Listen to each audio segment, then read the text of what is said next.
Sen Ted Cruz stuck out his neck to critique Donald Trump's actions on tariffs, warning they could have resulted in a political bloodbath for the party had the president not partially reversed course Wednesday. But it's not the first time since Trump's return to office that the Texas Republican has broken ranks to advance his own agenda. Since becoming chair in January of the Senate Commerce Committee, Cruz, who has signaled abiding presidential ambitions, has found ways to assert his own priorities, even if it involves breaking with Trump and other Republicans in the process. 4 months in, Cruz has already angered the White House by promising to go after big tech CEOs with whom the administration is cozy and irked Commerce Committee Republicans who refuse to give Cruz unilateral subpoena power to haul in those CEOs and other high-profile witnesses.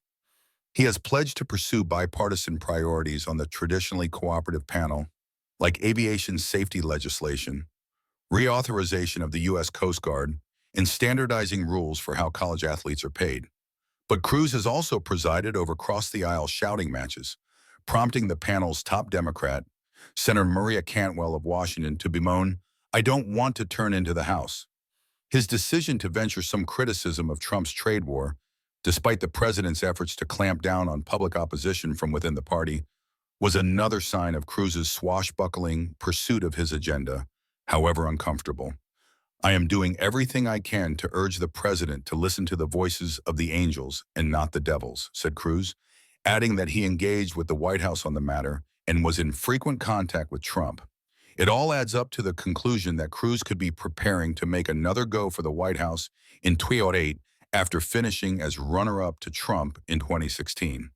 And while he's tied himself closely to Trump since then, he is now using the committee gavel to set himself apart with aggressive oversight of tech companies, skepticism about tariffs, and even a record of working across the aisle. This strategy might not change many opinions about Cruz. He has a history of being widely reviled and mocked on the left and rubbing his Republican colleagues the wrong way, too, with his showboating style. He's the man who read Green Eggs and Ham during a filibuster on the Senate floor in 2013 to protest funding the government without defunding Obamacare, and who spends significant time most weekdays recording a podcast that builds his personal brand. In an interview Wednesday, Cruz demurred on whether he's looking at a future presidential bid that could pit him against a former colleague, Vice President J.D. Vance, saying he's now focused on his work in the Senate. "We have an enormous amount of work in front of us right now," Cruz said. "We just had a presidential election in which President Trump won an incredible mandate from the American people. And my focus right now is 100% on rolling up my sleeves and doing the hard work to deliver on the promises he made and to deliver on the mandate for voters." If Cruz is indeed looking to carve out his own political lane, it's clear his tariff message resonated positively with some Republican committee members. Senator Jerry Moran of Kansas, who signed on to legislation to limit presidential tariff authority, said in an interview that Cruz's comments were very helpful. "Commerce is not a perfect platform for president because it's not high profile and grapples with nerdy policy issues," said Texas-based GOP political strategist Matt McCoyak. Tariffs, furthermore, don't fall under the committee's authority. But given his keen sense of policy and politics, he will find ways to raise the profile of the committee and get into some things that they haven't done before, McCoyak said. He doesn't shy away from being a partisan figure. Cruz, in an interview, touted his committee as a center of activity. "I am focused like a laser on jobs, jobs, jobs."